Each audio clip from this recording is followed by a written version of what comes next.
Chapter 2, Part 10. 46.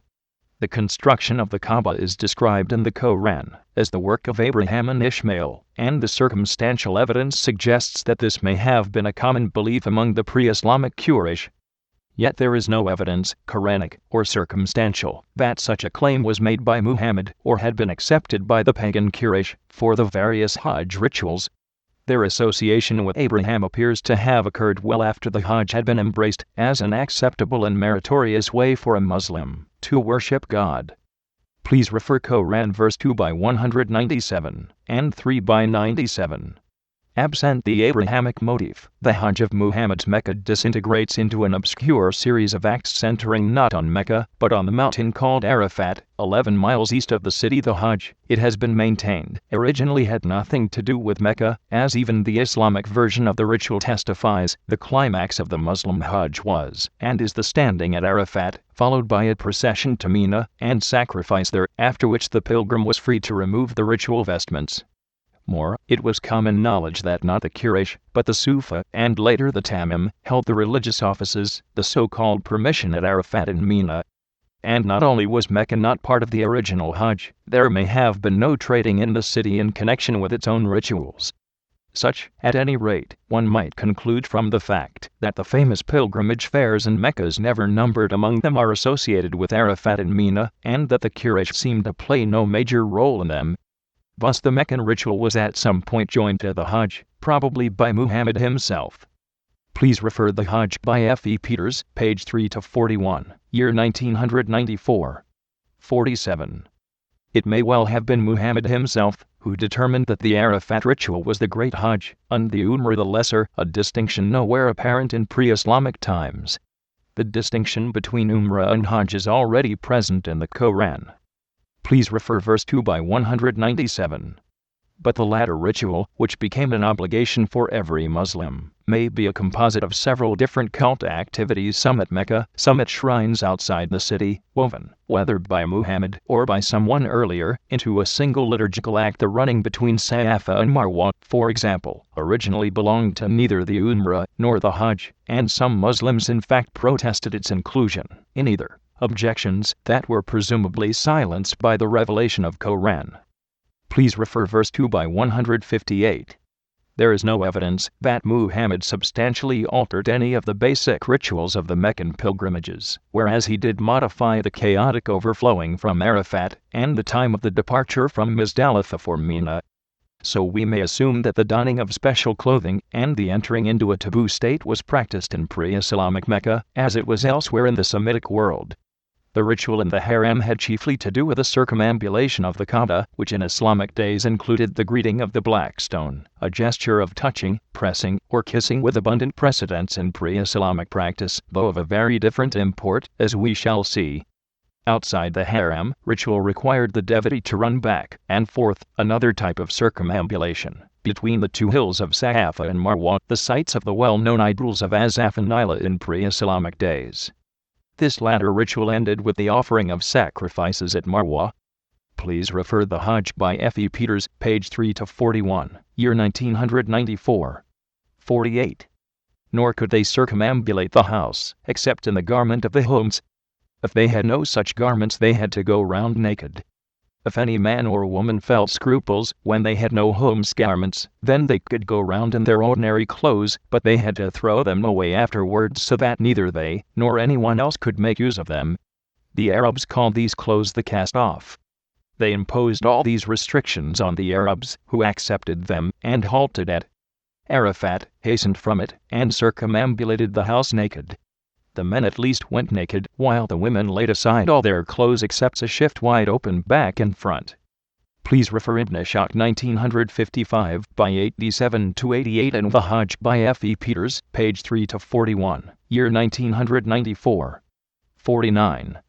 The pagan Kaaba, which became the Palladium of Islam, was an unpretentious cube-like building of primitive simplicity, originally roofless, serving as a shelter for a black meteorite which was venerated as a fetish.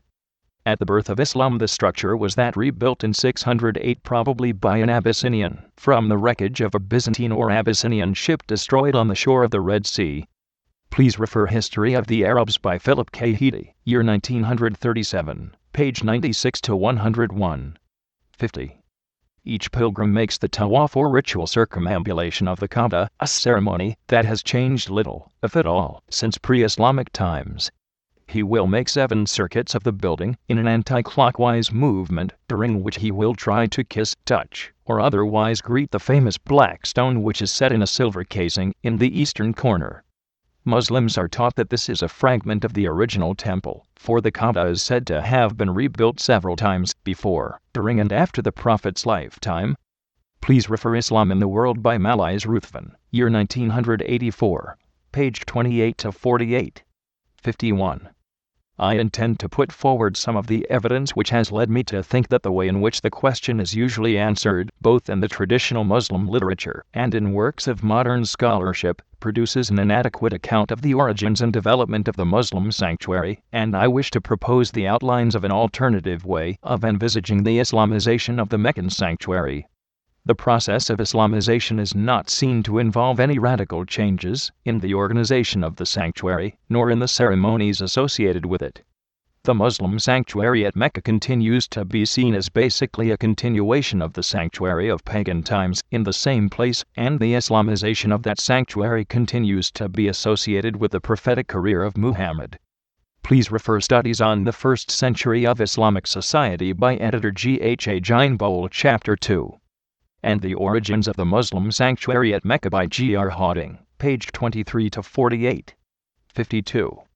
The evidence which I wish to concentrate upon in this paper, and which I think is difficult to reconcile with the generally accepted version of the Islamization of the Meccan sanctuary, is provided by the use in the Muslim literature of certain terms or names which are connected with the sanctuary at Mecca.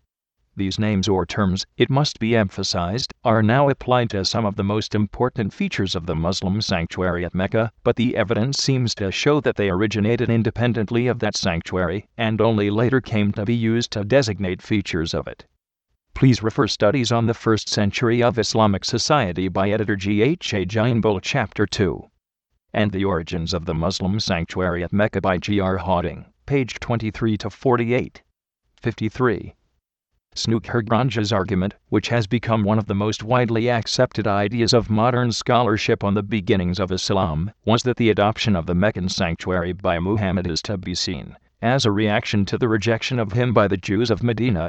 Only in the face of this rejection, according to Snookergrange, did Muhammad move towards the Arabization of his religion, a move in which the adoption of the Meccan sanctuary was an important step. And only at this time did Muhammad begin to formulate the doctrine that the Meccan sanctuary had been founded by Abraham, an idea which grew out of his contact with the Jews of Medina. Please refer Studies on the First Century of Islamic Society by editor G.H.A. Jinebol, Chapter 2. And the Origins of the Muslim Sanctuary at Mecca by G.R. Hawding, page 23 to 48. 54. It seems that the Muslim sanctuary at Mecca is the result of a sort of compromise between a pre-existing pagan sanctuary and sanctuary ideas which had developed first in a Jewish milieu. At a certain stage in the development of the new religion, the need arose to assert its independence, and one of the most obvious ways in which this could be done was by establishing a specifically Muslim sanctuary.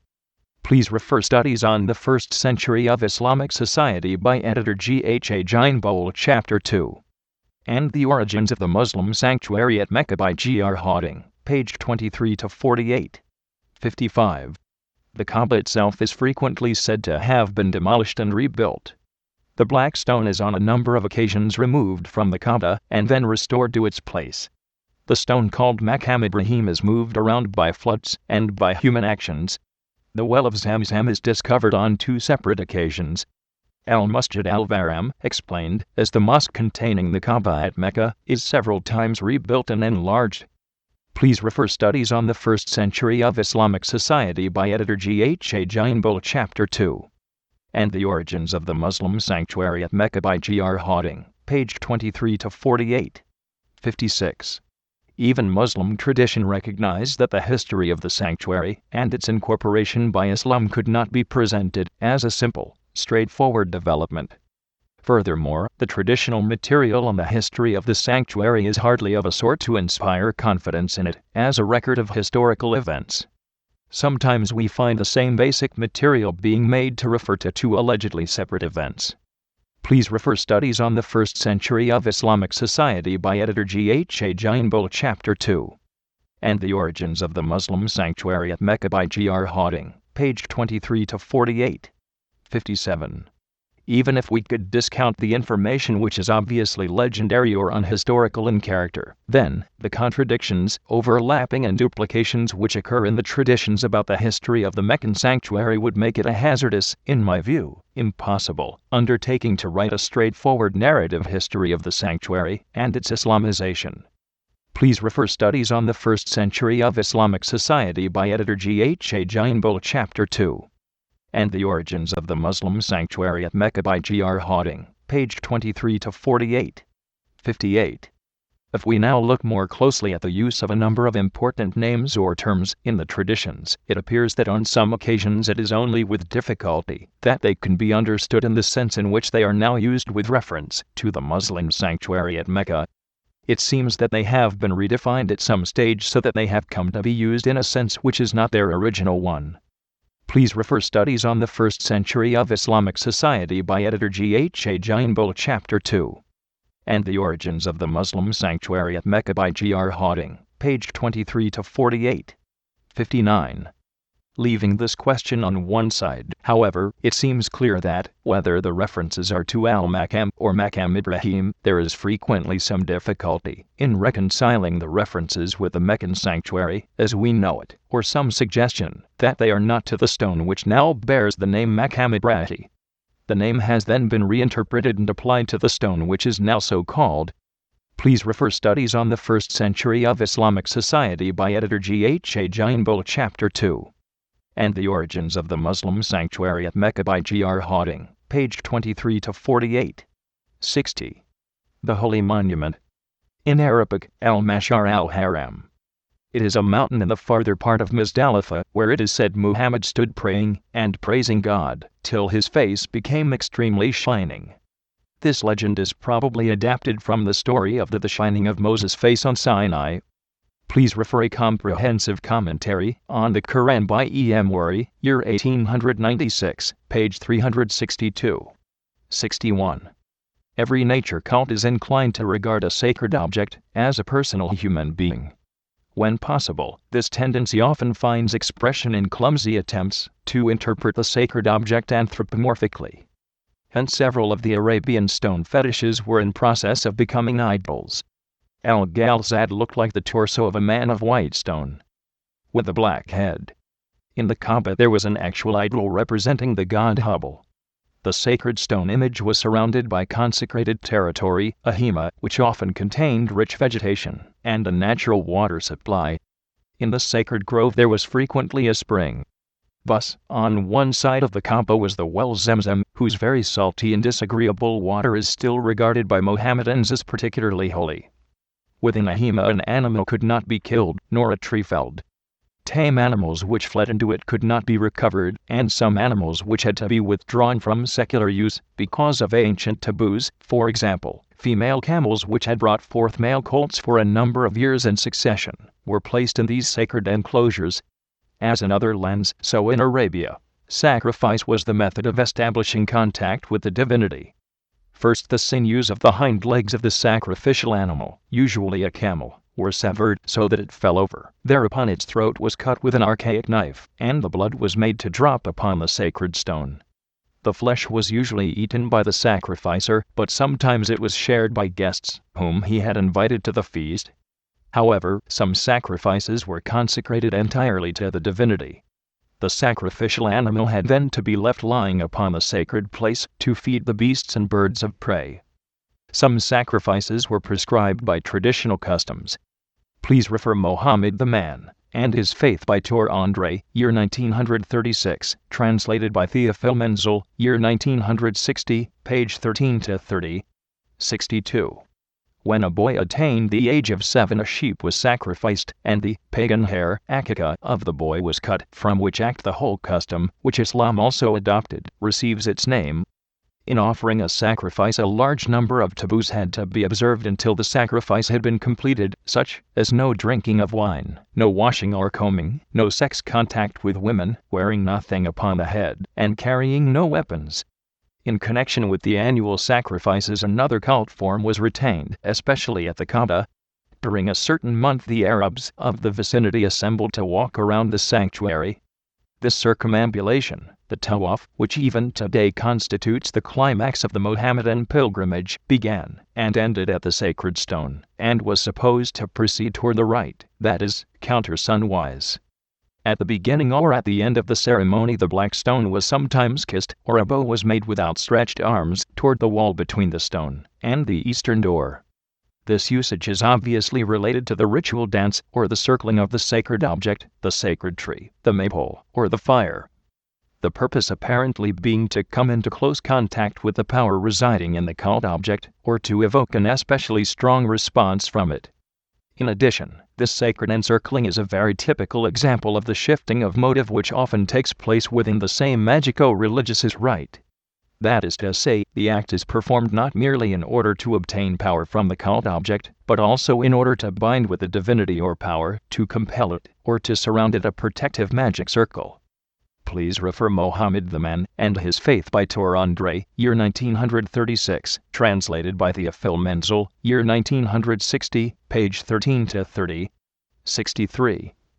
Originally, the valley between Safa and Marwa, the two small hills north of the Kaaba, also belonged to the Tawaf.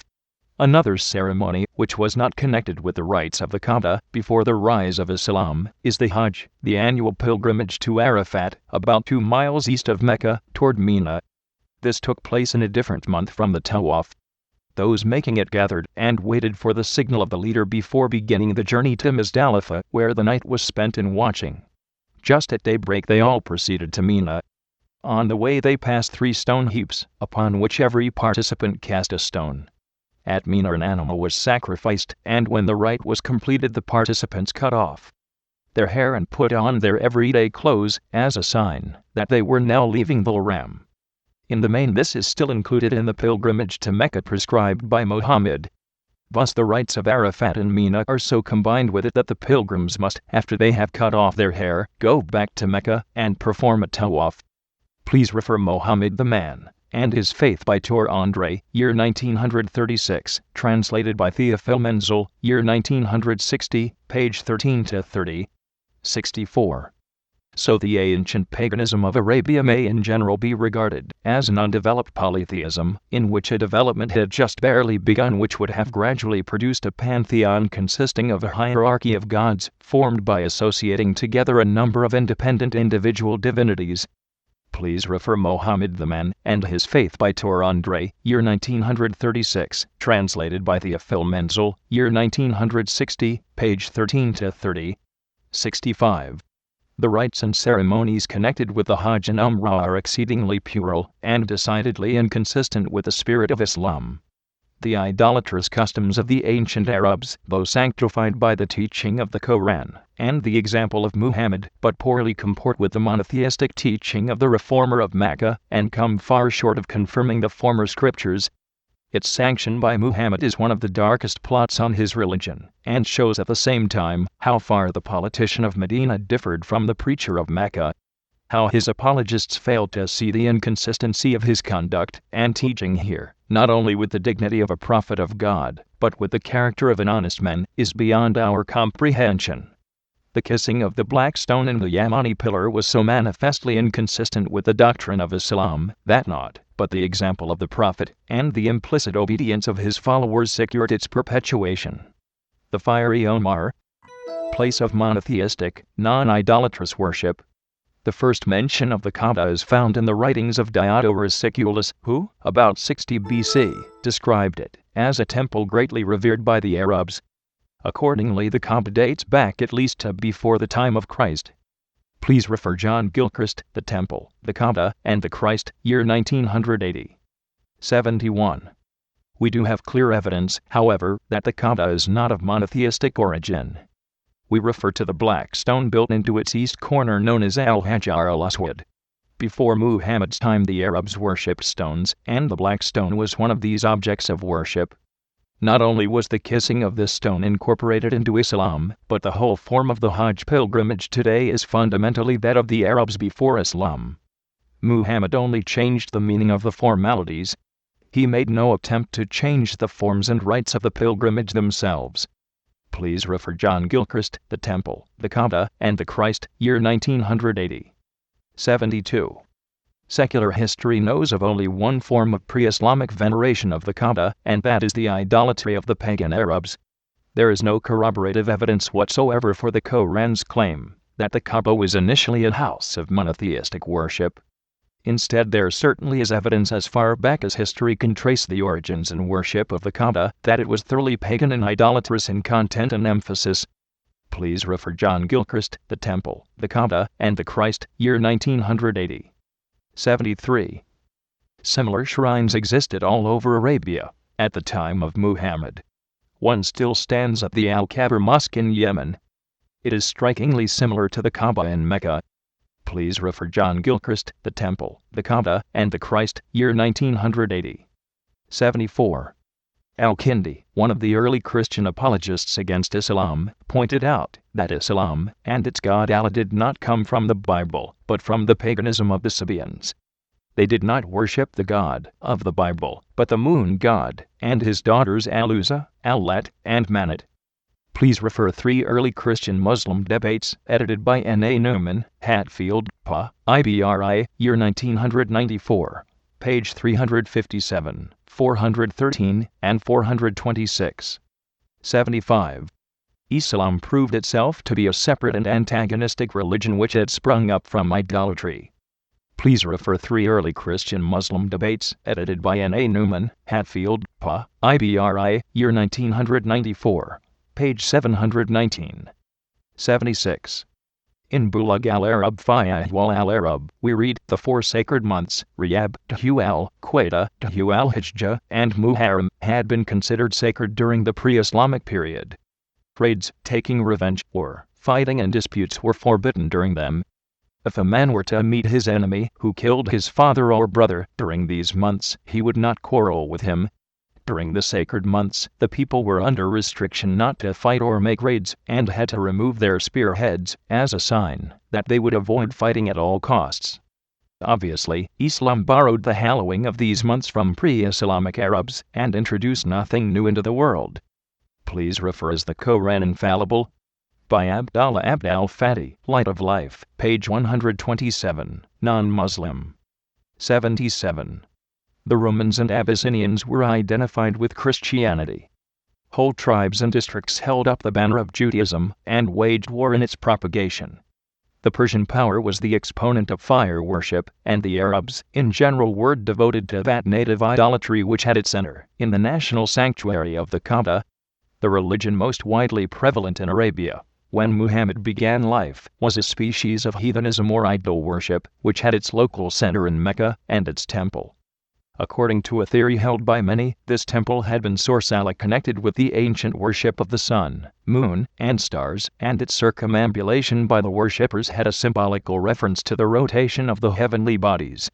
Within its precincts and in its neighborhood there were found many idols, such as Hubal, Lat, Uzza, Mana, Wad, Sauda, Yat, Nasser, Izaf, Nila, etc. A black stone in the temple wall was regarded with superstitious awe as eminently sacred. The attempt of the Mussulmans to derive it direct from a stone altar or pillar erected by Abraham and his son Ishmael in that identical locality is altogether unsupported by history, and, in fact, flagrantly contrary to the biblical record of the life of Abraham and his son. The pagan character of the temple is sufficiently marked by the statement of Muhammadan writers that before its purification by their prophet, it contained no less than 360 idols, as many as there were days in their year, and that on its walls were painted the figures of angels, prophets, saints, including those of Abraham and Ishmael, and even of the Virgin Mary, with her infant son. Muhammad, with great practical insight and shrewdness, seized on this advantage and retained the heathen shrine of his native city as the local center of Islam. He sanctioned it by his own example as a place of religious pilgrimage for all his followers.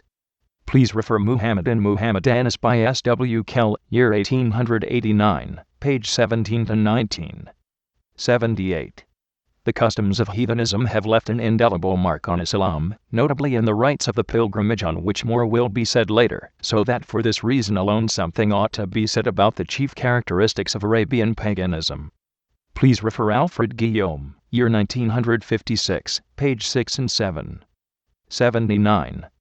Islam for its part ensured the survival of these pre-Islamic constituents, endowed them with a universal significance, and provided them with a context within which they have enjoyed a most remarkable longevity.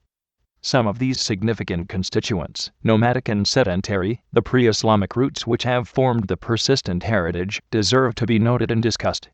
The pre-Islamic pilgrimage in its essential features survives, indeed is built into the very structure of Islam, as one of its 5 pillars of faith. Please refer The Cambridge History of Islam, Volume 1, edited by P. M. Holt, year 1970, page 27. 80. That Islam was conceived in idolatry is shown by the fact that many rituals performed in the name of Allah were connected with the pagan worship that existed before Islam. And today, millions of Muslims pray towards Mecca, where the famous revered Black Stone is located. Before Islam, Allah was reported to be known as the supreme of a pantheon of gods, the name of a god, whom the Arabs worshipped, the chief god of the pantheon, Allah, the God, the supreme, the all-powerful, all-knowing, and totally unknowable, the predeterminer of everyone's life destiny, chief of the gods, the special deity of the Quraysh, having 3 daughters, Al-Azza or Venus, Mana or destiny, and Alat, having the idol temple at Mecca, under his name the mate of Alat, the goddess of fate. Because the Kaaba, the sacred shrine which contains the Black Stone, in Mecca was used for pagan idol worship before Islam, and even called the House of Allah at that time.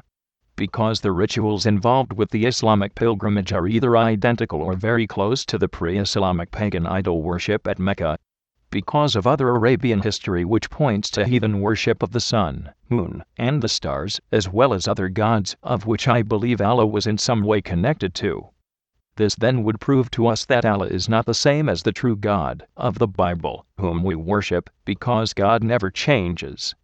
Please refer Is Allah the same God as the God of the Bible? By M. J. Afshari, page 6 and 8 to 9. 81. In addition to the sun, moon, and the star Al-Zahara, the Arabs worshipped the planets Saturn, Mercury, and Jupiter, the stars Sirius and Canopus, and the constellations of Orion, Ursa Major and Minor, and the 7 Pleiades. Some stars and planets were given human characters. According to legend, Aldebaran, one of the stars in the Hyades group, fell deeply in love with Al-Thuraya, the fairest of the Pleiades stars. With the approval of the moon, he asked for her hand in marriage. Please refer Fabled Cities, Princes, and Jinn from Arab Myths and Legends by Khayat al-Seh, year 1985, page 28 to 30. 82. Certain places where divine presence manifested itself became sacred. Bounds were set, and inside these no living creature could be killed. As a result, they became places of asylum, where those pursued by an avenger could take refuge. They were tended by priestly families. Homage was paid to the divinity with offerings and the sacrifice of animals, and perhaps, occasionally of human beings. Certain sanctuaries were the object of pilgrimage at which a variety of rituals were performed, consisting notably of ceremonial processions around the sacred object. Certain prohibitions had to be observed during these rites, such as in many cases abstention from sexual relations. The blood taboo was particularly widespread. Boys were ceremoniously circumcised. The Arabs practiced divination from the flight of birds, or from the direction taken by animals. They sought oracles from the gods by shooting arrows. The truth could be discovered by means of ordeals. Magic was common. People feared the evil eye and protected themselves with amulets. Please refer Mohammed by Maxime Rodinson, year 1961, translated by Ann Carter, year 1971, page 16 and 17. 83. This religion was the result of a long development.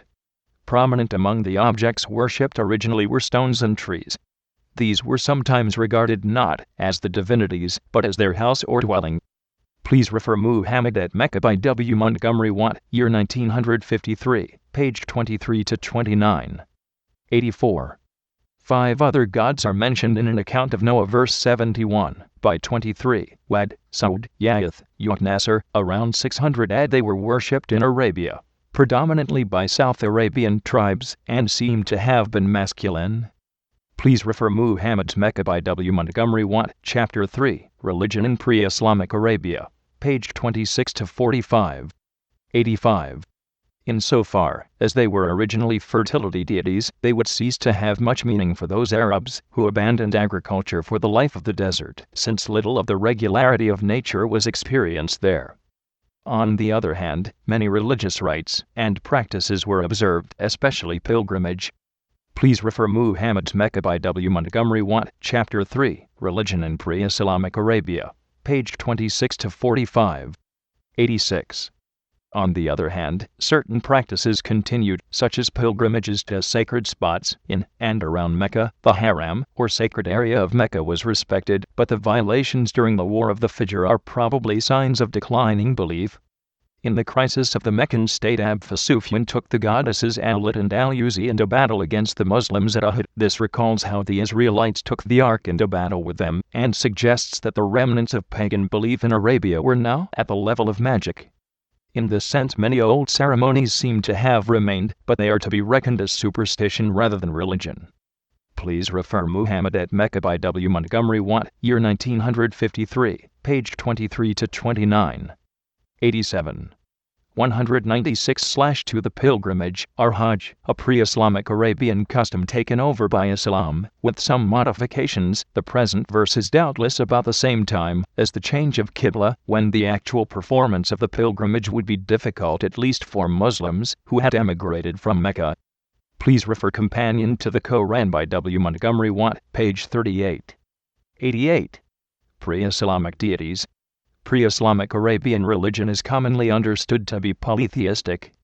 Please refer Britannica, Arabian Religions, page 1057, year 1979. 89. Ceremonies and customs. A principal public celebration of the Arabians was an annual pilgrimage, in which tribes, who shared a common bond of worship of a deity at a specific sanctuary, would reunite there. A pattern of ceremonial procession around the Betel was common, and this pattern may be seen in the surviving Islamic custom of the pilgrimage to Mecca. Processions played a great part in ritual, and divine images were sometimes brought out of the sanctuary and carried in them.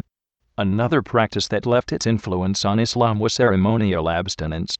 The South Arabian festival of Hafan was a moratorium on the use of weapons. Certain times were specified for fasting and abstention from sexual relations.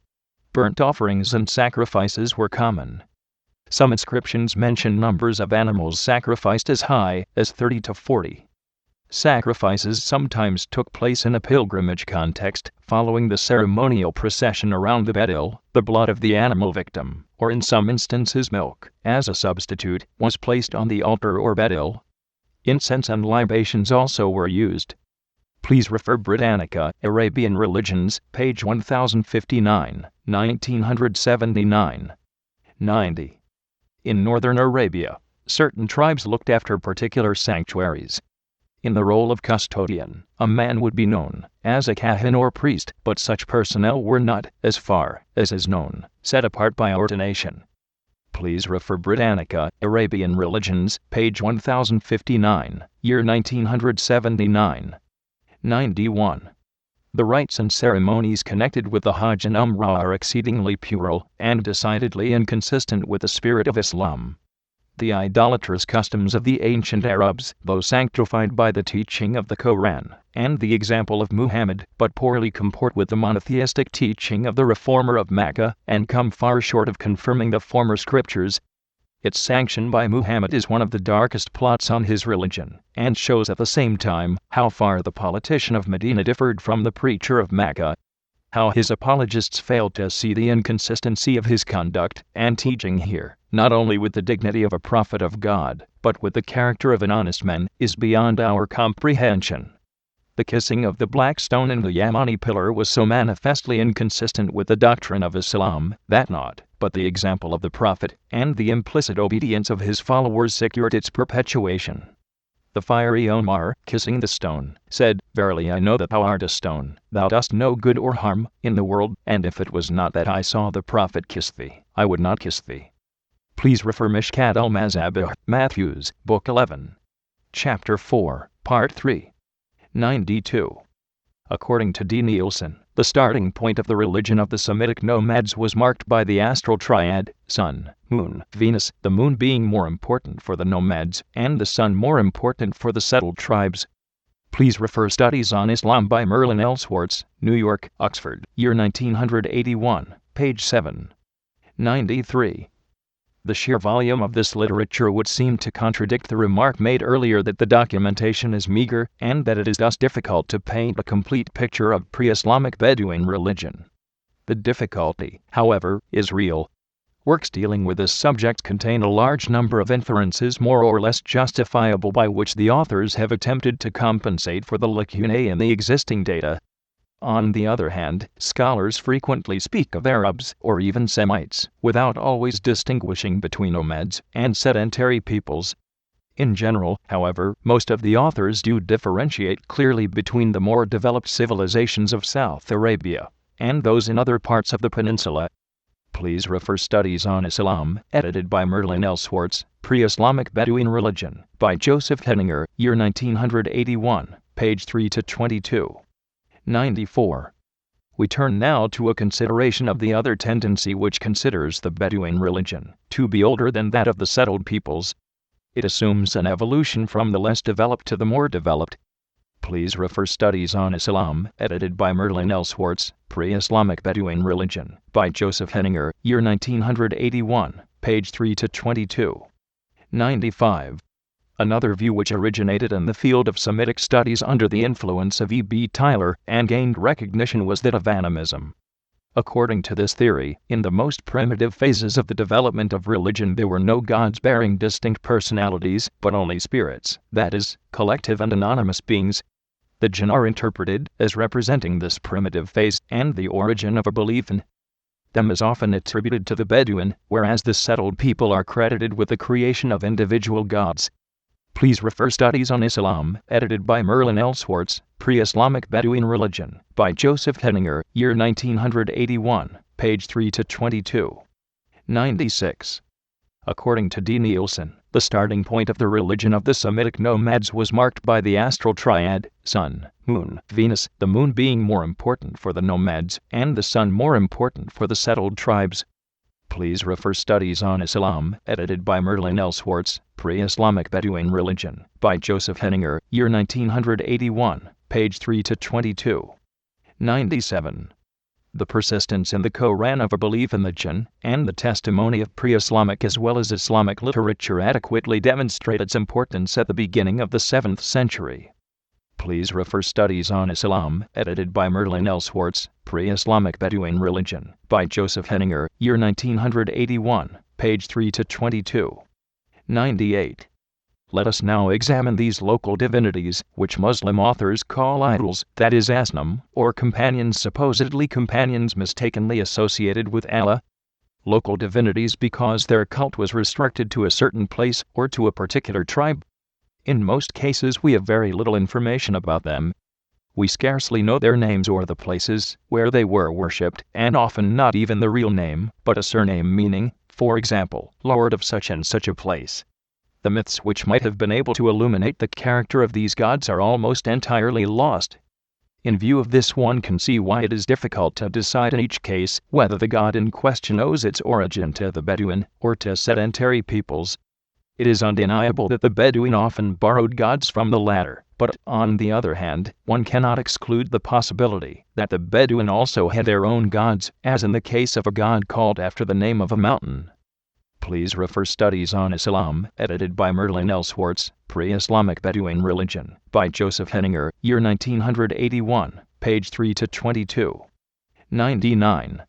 If the ceremonies of pouring and sprinkling the blood are not in any way peculiar to a nomadic civilization, the interdiction against breaking the bones, on the other hand, can only be explained by an ideological complex which is still very much alive among hunters and stock farmers of northern Asia. This custom is based on the belief that the animal can be regenerated if the bones remain intact. Please refer Studies on Islam, edited by Merlin L. Swartz, Pre-Islamic Bedouin Religion, by Joseph Henninger, year 1981, page 3-22. 100. The same is true for the festivals of springtime as far as the sacrifice of the firstborn is concerned. There are solid reasons for believing that the Arabic feast of the month of Riyab, for which originally the firstborn of the herd were sacrificed, and the Jewish Passover have a common origin. Both are derived from a spring festival common to nomadic Semites, although after the exodus from Egypt, the Passover was given a new significance. Please refer Studies on Islam, edited by Merlin L. Swartz, Pre-Islamic Bedouin Religion, by Joseph Henninger, year 1981, page 3-22. This, moreover, is somewhat vague, and far from being organized into a real pantheon or hierarchical system. Please refer Studies on Islam, edited by Merlin L. Swartz, Pre-Islamic Bedouin Religion, by Joseph Henninger, year 1981, page 3-22. 102. Islam, which followed this religion, did not grow out of a void, nor was it of purely foreign origin. It was not a Bedouin religion, for its principal roots are to be found in the biblical religions. However, in Arabia it found not only human values, but also religious values it could and did incorporate. Please refer Studies on Islam, edited by Merlin L. Swartz, Pre-Islamic Bedouin Religion, by Joseph Henninger, year 1981, page 3-22. 103. The Kaaba was dedicated to Al-Ilah, the high god of the pagan Arabs, despite the presiding effigy of Hubal. By the beginning of the 7th century, Al-Ilah had become more important than before in the religious life of many of the Arabs. Many primitive religions develop a belief in a high god, who is sometimes called the sky god. But they also carried on worshipping the other gods, who remain deeply important to them. Please refer Karen Armstrong, Muhammad, New York, San Francisco, year 1992, page 69. Website address http://bible.ca/islam/myths-hajj-pagan-origin.htm. End of chapter 2, part 10.